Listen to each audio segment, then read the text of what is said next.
Corona virus ने व्यापार जगत के साथ साथ बच्चों की शिक्षा पर भी काफी बुरा असर डाला है। अभिभावक अपने बच्चों की सुरक्षा को लेकर काफी डरे हुए हैं और इसकी वजह से वो स्कूल में उनका एडमिशन नहीं कराना चाहते। अभिभावकों का कहना है कि कोरोना की तीसरी लहर में बच्चों को सबसे ज्यादा खतरा है और ऐसे में वो कोई भी रिस्क नहीं लेना चाहते हैं। वहीं एक निजी स्कूल के प्रिंसिपल सतीश कुमार ने बताया कि कोरोना के डर से इस बार छोटे बच्चों के एडमिशन में करीब 50% तक की कमी आई है। उन्होंने बताया कि अभिभावकों को डर है कि कहीं कोरोना की तीसरी लहर उनके बच्चों के लिए मुसीबत ना बन जाए, इसलिए इसका असर स्कूल में होने वाले एडमिशन पर दिख रहा है। सर, उनके मन में तीसरी जो थर्ड वेव है उसको लेकर अभी काफ़ी डर बैठा हुआ है और कहीं ना कहीं वो बच्चों को अभी स्कूल में एडमिट कराने से कतराते हैं जब तक कि बच्चों के लिए कोई वैक्सीनेशन ना आ जाए।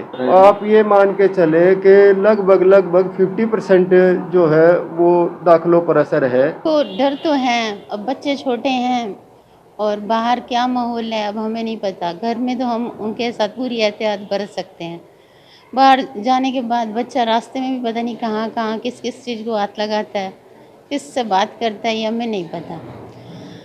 यानी अगर हम स्वयं छोड़ आए या बस आए, जैसे बस में भी देखो ज़्यादा दूरी होती नहीं, तो छोटे बच्चों का तो भी रिस्क है भेजने में कि वो घर में ही सुरक्षित है। निजी स्कूलों के अलावा जिले के सरकारी स्कूलों की बात करें तो वहां भी ऐसे ही हालात हैं। सोनीपत जिला शिक्षा अधिकारी विजेंद्र अग्रवाल ने फोन पर जानकारी देते हुए बताया कि पिछली बार से अब की बार पहली कक्षा में एडमिशन बहुत कम हुए हैं। सोनीपत जिले में अब की बार ब्लॉक के स्कूलों को पहली कक्षा में एडमिशन के लिए 9078 छात्रों का टारगेट दिया गया था, लेकिन अभी तक महज 3976 बच्चों के एडमिशन ही हुए हैं। वहीं पहली कक्षा में एडमिशन के लिए अध्यापकों की ड्यूटी लगाई गई है, जो घर घर जाकर एडमिशन कराने के लिए उनके माँ बाप को जागरूक कर रहे हैं, लेकिन फिर भी अभिभावक डर की वजह से अपने बच्चों का एडमिशन नहीं करा रहे हैं।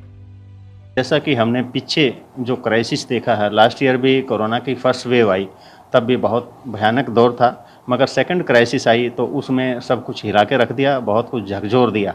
शायद हम जिसकी पूर्ति कभी ना कर पाएँ।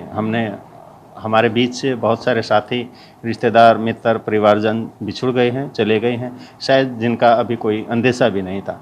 तो इतने भयानक दौर को देखते हुए तो अभी तो बच्चों को स्कूल में या इस भीड़ भाड़ वाले स्थानों से बचना चाहिए और सरकार से भी निवेदन रहेगा कि भी अभी जो थर्ड वेव लग रहा है कि भी डेल्टा प्लस आने वाला है, उसको ध्यान में रखते हुए सरकार कोई ऐसा कदम उठाए जिससे जल्दी से जल्दी वैक्सीनेशन हो, बच्चों का बचाव हो और स्कूलों के लिए तो डिजिटल एजुकेशन की व्यवस्था और बेहतर तरीके से की जाए।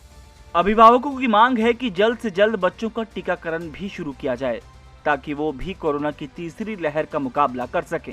वहीं ज्यादातर अभिभावक बच्चों को स्कूल में भेजने के बजाय ऑनलाइन पढ़ाई की तरफ ज्यादा ध्यान दे रहे हैं, लेकिन जिस तरह से निजी या सरकारी स्कूलों में छोटे बच्चों के एडमिशन में कमी आई है, उससे साबित हो रहा है कि इन बच्चों की शिक्षा पर कोरोना का काफी बुरा असर पड़ रहा है। ईटीवी भारत हरियाणा के लिए गोहाना से राहुल सैनी की रिपोर्ट।